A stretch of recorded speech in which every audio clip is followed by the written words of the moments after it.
Hello, നല്ല നമസ്കാരം. ചരിത്രം എപ്പോഴും എഴുതപ്പെടുന്നത് അധികാരമുള്ളവരുടെ പേന കൊണ്ടാണ്. തോറ്റവരുടെയോ അല്ലെങ്കിൽ തോൽപ്പിക്കപ്പെട്ടവരുടെയോ ശബ്ദം ചരിത്രത്തിന്റെ താളുകളിൽ നിന്നും പലപ്പോഴും മായ്ക്കപ്പെടും. നാം ഇന്ന് ജീവിക്കുന്ന ജനാധിപത്യ ഇന്ത്യയിൽ ഒരു സിനിമയ്ക്ക് പുറത്തിറങ്ങുവാൻ ഭരണകൂടത്തോടും സെൻസർ ബോർഡിനോടും 3 വർഷത്തിലധികം പോരാടേണ്ടി വന്നു എന്ന് പറഞ്ഞാൽ തന്നെ നീ കോൺഫിഡന്റ് വിശ്വസിക്കുമോ നിങ്ങൾ? ഞാൻ സംസാരിക്കുന്നത് തജ്ലജ് എന്ന് പറഞ്ഞ സിനിമയെക്കുറിച്ചാണ്. മുൻപ് ഇതിന് ഇട്ടിരുന്ന പേര് പഞ്ചാബ് 95 എന്നായിരുന്നു. സെൻസർ ബോർഡ് നിർദ്ദേശിച്ച 100-ലധികം കട്ടുകളോട് വിട്ടുവീഴ്ച ചെയ്യുവാൻ അണിയറ പ്രവർത്തകർ തയ്യാറായിരുന്നില്ല. ഒടുവിൽ തിയേറ്ററുകളിൽ ഒഴിവാക്കി OTT പ്ലാറ്റ്ഫോമിൽ ഒരു മുന്നറിയിപ്പുമില്ലാതെ ചിത്രം പുറത്തു വരുമ്പോൾ ഇത് കേവലം ഒരു സിനിമ അല്ല, മറിച്ച് ഇന്ത്യയിലെ ഏറ്റവും വലിയ ഒരു മനുഷ്യാവകാശ ലംഘനത്തിൻ്റെ ചോര പുരണ്ട ചരിത്ര രേഖയാണ്. നമുക്കത് കൂടുതലായി മനസ്സിലാക്കാൻ സാധിക്കും.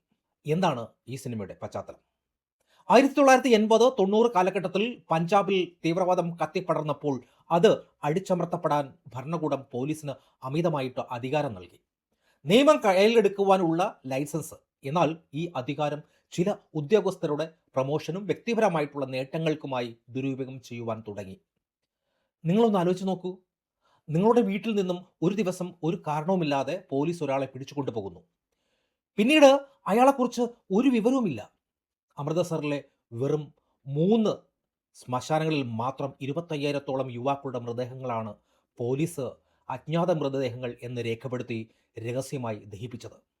അവർക്ക് വിലാസമുണ്ടായിരുന്നു.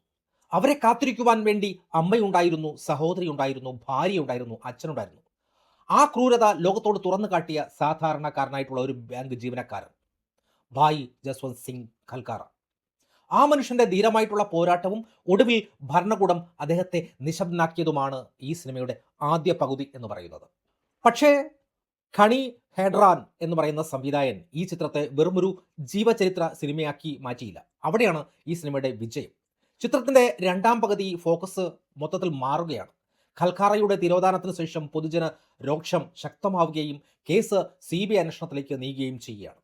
CBI ഓഫീസറായിട്ടുള്ള സമുദ്ര സിംഗ് എന്ന് പറയുന്ന കഥാപാത്രം ഈ കേസിന്റെ ചുരുളഴിക്കുവാൻ നടത്തുന്ന ശ്രമങ്ങളും വ്യവസ്ഥതയോടുള്ള പൊരുതലുമാണ് രണ്ടാം പകുതിയിലെ അങ്ങേയറ്റം ത്രില്ലാക്കി മാറ്റുന്ന ഒരു എലമെന്റ് എന്ന് പറയുന്നത്.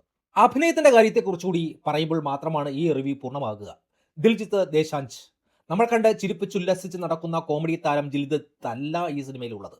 ഖൽക്കറയുടെ ആത്മാവ് തൻ്റെ ശരീരത്തിലേക്ക് ആവഹിച്ച പോലുള്ള ഒരു പ്രകടനം. അദ്ദേഹത്തിൻ്റെ കണ്ണുകളിൽ നിശ്ചയദാർഢ്യവും വൈകാരികമായ രംഗങ്ങളിലെ മിതത്വവും ഒരുപക്ഷെ എന്നെ കരയിപ്പിച്ചു. നിങ്ങളെയും ചിലപ്പോൾ കരയിപ്പിക്കാം. നാഷണൽ അവാർഡ് ലിസ്റ്റിംഗിൽ അദ്ദേഹത്തിൻ്റെ പേര് ഉണ്ടാകും എന്ന് തന്നെയാണ് ഞാൻ പറയുന്നത്. രണ്ടാം പകുതിയെ മുഴുവൻ തോളിലേറ്റുന്നത് CBI ഓഫീസറായിട്ട് വരുന്ന അർജുൻ രാംപാലാണ്.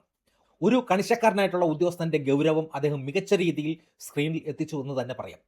ക്രൂരനായിട്ടുള്ള പോലീസ് മേധാവിയായി ജീവിച്ച സുവിന്ദർ വിക്കിയുടെ പ്രകടനവും സർക്കാർ സാക്ഷിയായി വരുന്ന ജഗന്ത് സിന്ധുവിൻ്റെ അഭിനയവും തികച്ചും സ്വാഭാവികവും മികച്ചതുമായിരുന്നു.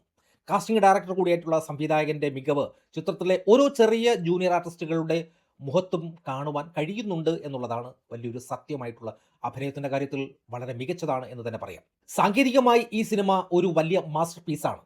KU മോഹനൻ്റെ ഛായാഗ്രഹണം ചിത്രം മുഴുവൻ ഒരു ഡാർക്ക് മൂഡ്, ആ ഒരു ടോണിലാണ് നീങ്ങുന്നത്. ആ ഒരു ഡാർക്ക് ഫ്രെയിമുകൾ നമ്മുടെ മനസ്സിൽ ഒരുതരം ഭയവും ശൂന്യതയും നിറയ്ക്കും. ഗരിമ മഞ്ജൂരിൻ്റെ പ്രൊഡക്ഷൻ ഡിസൈനിങ്ങിൽ 90കളിലെ പഞ്ചാബിലെ കൃത്യതയെ പുനഃസൃഷ്ടിക്കുവാൻ സിനിമ ശ്രമിക്കുന്നുണ്ട്. സിനിമയിലെ മസാല ഡയലുകളോ അല്ലെങ്കിൽ അനാവശ്യമായ പാട്ടുകളോ ഇല്ല. പശ്ചാത്തല സംഗീതവും ചിലയിടങ്ങളിലെ ഗുർബാനി വരികളുടെ രംഗങ്ങളും തീവ്രതയെ ഇരട്ടിയാക്കുകയും ചെയ്യുന്നുണ്ട്.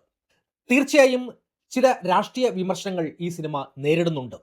ഖാലിസ്ഥാൻ ഗ്രൂപ്പുകളുടെ പേര് നേരിട്ട് പറയുവാൻ സിനിമ ചിലയിടങ്ങളിൽ മടിക്കുന്നുണ്ട്.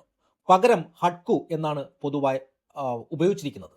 ചരിത്രപരമായ ചില യാഥാർത്ഥ്യങ്ങളെ തൊട്ടുപോകാൻ സിനിമ മടിച്ചോ എന്നൊരു സംശയം ബാക്കിയാണ്. കൂടാതെ ചിലയിടങ്ങളിൽ പഞ്ചാബിക്ക് പകരം ഹിന്ദി ഉപയോഗിച്ചതും സ്വാഭാവികതയ്ക്ക് ചെറിയ മങ്ങലേൽപ്പിച്ചു എന്നാണ് എനിക്ക് തോന്നുന്നത്. പക്ഷേ ഇതൊന്നും ഈ സിനിമ കാണാതിരിക്കാനുള്ള കാരണങ്ങളേ അല്ല. OTT റിലീസ് ചെയ്തിട്ടും ഈ സിനിമ ഇപ്പോൾ പ്ലാറ്റ്ഫോമുകളിൽ നിന്നും നിരോധിക്കപ്പെട്ടു അല്ലെങ്കിൽ പിൻവലിക്കപ്പെട്ടു എന്ന വാർത്തകളാണ് വന്നുകൊണ്ടേയിരിക്കുന്നത്. എന്തുകൊണ്ടാണ് ഭരണകൂടങ്ങൾ ഈ സിനിമയെ ഇത്രമാത്രം ഭയപ്പെടുന്നത്?